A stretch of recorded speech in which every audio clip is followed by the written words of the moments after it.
আসসালামু আলাইকুম দর্শক। এই মুহূর্তে আপনারা আমাকে আরো একবার দেখতে পাচ্ছেন। আপনাদের সামনে হাজির হয়েছি। আজকের কিছু গুরুত্বপূর্ণ আজকে সন্ধ্যার থেকে নিয়ে রাত অবধি কি হতে পারে, কি হতে চলছে, এই সকল বিষয় নিয়ে আজকে আপনাদের সামনে আমি হাজির হয়েছি, কথা বলব। এখন এই যে একটা থাম্বনেইল আপনারা দেখতে পেলেন, আমি ওই থাম্বনেইলটা দিয়ে এটাই মানে আজকের কথা বলবো। আপনারা একপাশে দেখতে পেলেন আমাদের সাবেক প্রধানমন্ত্রী শেখ হাসিনা, ওনার ছবি। এবং বলতে পারেন, অনেকেই বলতে পারেন যে আমরা এই ধরনের ছবি বা আমি এই ধরনের ছবি কেন দেখিয়েছি বা কি কারণে আমি দেখালাম, সেই বিষয়টাতে আমি পরে আসছি। শুরুতে আমি কিছু আহ, আপনাদেরকে শুরুতে আমি একটা ইতিহাসের কথা বলি। ৭৫-এ যখন শেখ মুজিব, আমাদের বঙ্গবন্ধু শেখ মুজিবুর রহমানকে যখন হত্যা করা হলো 15ই আগস্ট, ঠিক ওই মুহূর্তে দেশে একটা ক্রাইসিস সৃষ্টি হয়েছে।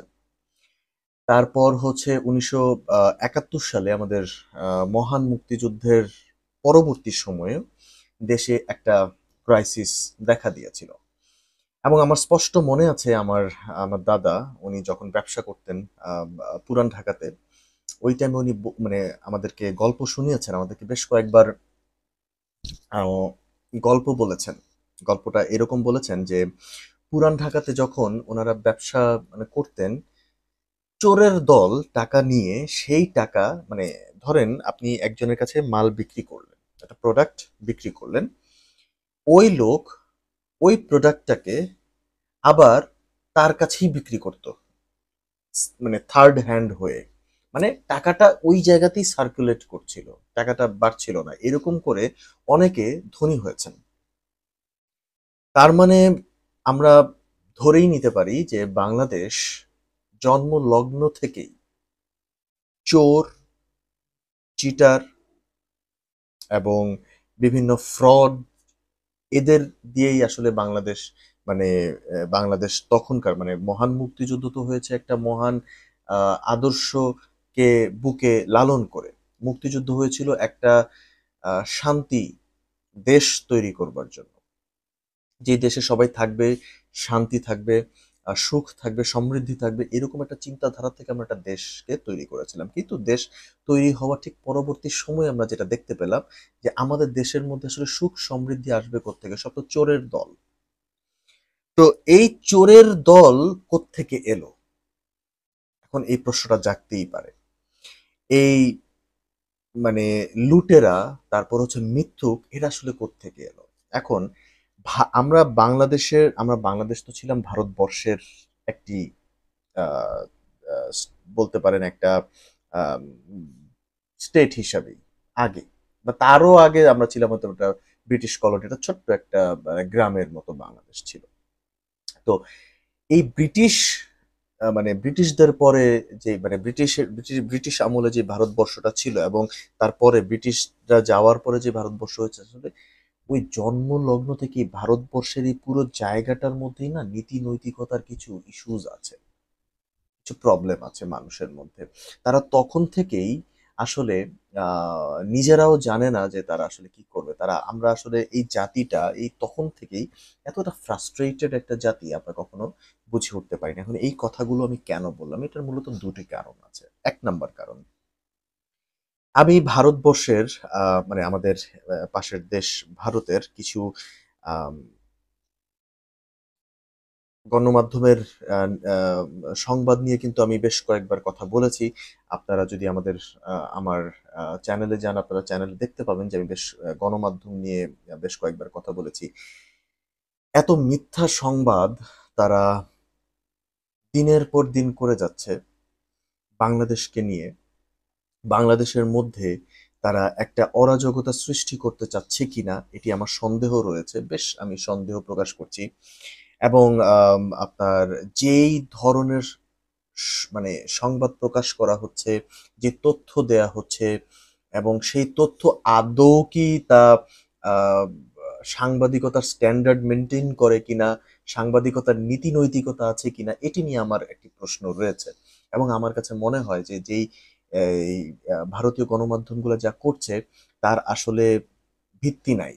তারা কারোর সাথে কথা বলে এগুলো করছে না, এবং I doubt if they have if they have any reporters present in Dhaka, and I strongly doubt this.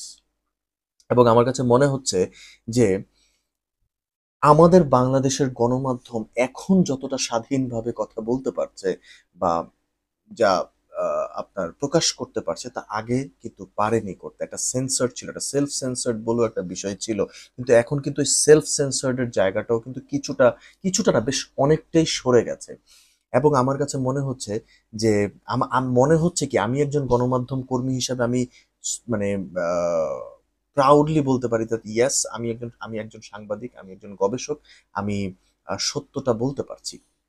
অতএব বাংলাদেশে কিছু বিচ্ছিন্ন ঘটনা ঘটেছে, যেই কথাটি আমি বলছিলাম 1971 সালের পরের যে ঘটনাটাই আমি বললাম, যে কিছু বিচ্ছিন্ন ঘটনা, কিছু চোর, কিছু ফ্রড, কিছু মিথ্যুক তখন ছিল, যেটি আমার দাদার কথা বললাম। তো ওই জায়গাটার সাথেই আমি একটু লিঙ্ক করে দিচ্ছি।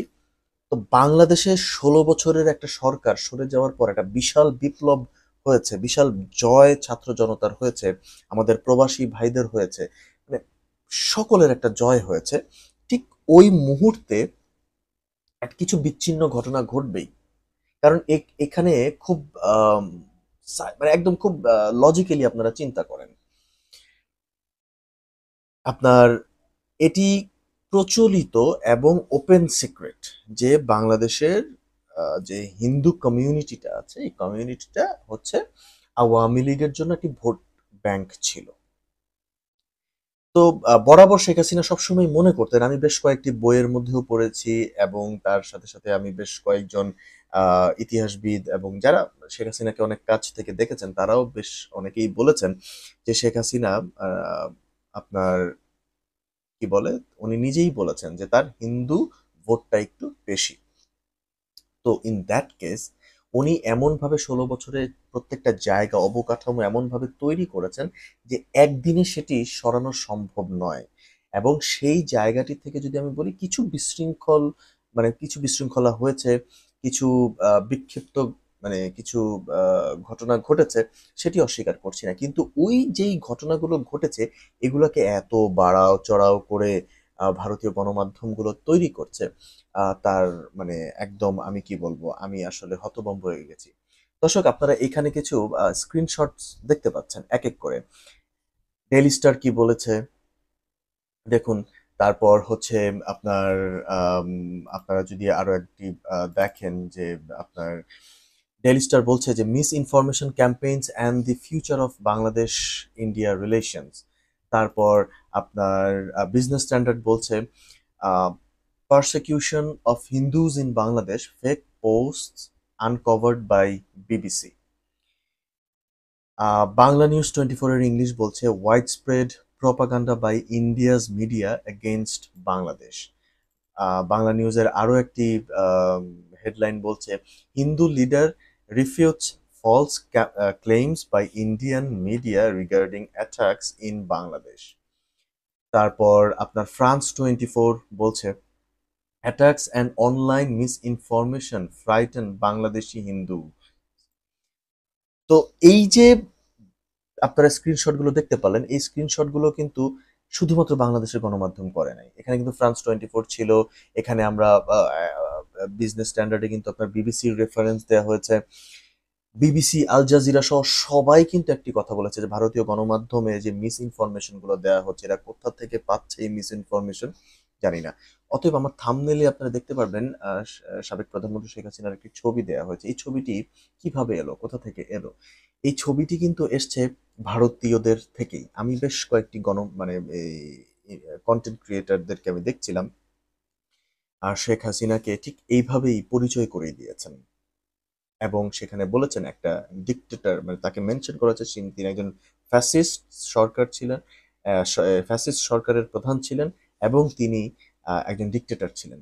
তো এইভাবে ওনাকে ইন্ট্রোডাকশন করিয়ে দেওয়া হচ্ছে। আমার কাছে মনে হয় কি যে আমাদের বাংলাদেশের একজন ক্ষমতাধর নারী হিসাবে, বাংলাদেশে তো উনি বিশাল ক্ষমতাধর একজন নারী ছিলেন, শুধু বাংলাদেশই না পৃথিবীতে উনি একজন ক্ষমতাধর নারী ছিলেন, এবং সব থেকে বেশি বার ক্ষমতায় আসার একটা রেকর্ডও সম্ভবত উনি করেছিলেন। তো এই সব জায়গা থেকে আমার কাছে মনে হয় যে শেখ হাসিনাকে যেভাবে পরিচয় করানো হচ্ছে এবং ইন্ডিয়ান গণমাধ্যমগুলোতে যেভাবে ভুলভাল তথ্য দেওয়া হচ্ছে, এটা মানে শেখ হাসিনার ইমেজেও কিন্তু অনেকটা এফেক্ট ফেলছে। এখন আমার একটা প্রশ্ন থাকতে পারে, একটা প্রশ্ন আমি রেখে গেলাম, সেটি হচ্ছে এত বছর ক্ষমতায় থেকে শেখ হাসিনা দেশটাকে কি করে গেলেন? এখন উনি ক্ষমতা ছাড়ার পরে কেন এত অরাজকতা? উনি ক্ষমতা ছাড়ার পরে তো বাংলাদেশের মানুষকে শান্ত থাকার কথা ছিল। বাংলাদেশের মানুষকে উদযাপন করার কথা ছিল। বাংলাদেশের মানুষের কিন্তু উদযাপন করার কথা ছিল, শান্ত থাকার কথা ছিল, সুখী হওয়ার কথা ছিল। কিন্তু আ এত সমস্যা কেন? তার মানে বোঝা যায় গত ১৬ বছর উনি যেই রাজত্ব করে গেছেন, সেটি জনগণের মনে আসলে মানে মনে ধরে নাই। জনগণ আসলে উনাকে মেনেই নিতে পারে নাই। এটি রাজনৈতিক বিষয় হলে বুঝার একটা ব্যাপার ছিল। কিন্তু এটি রাজনৈতিক মানে জায়গার থেকে রাজনৈতিক জায়গাটিকে আমি বাহিরে রাখি। আমি যদি একদম নরমাল, একদম জনতার কথা বলি, জনতার মনেও শেখ হাসিনা জায়গা করে নিতে পারে নাই। অতএব শেখ হাসিনার জায়গা করে না নেওয়া এবং ইন্ডিয়ান গণমাধ্যমের ভুল তথ্য সবকিছুই মনে হয় যে আম, এখন থেকেই শুরু হয়ে গেছে ভবিষ্যতে শেখ হাসিনার ইমেজ এবং শেখ হাসিনার আপকামিং সময়গুলোতে মারাত্মক এফেক্ট ফেলবে এবং এটি আমার কাছে মনে হচ্ছে। ধন্যবাদ।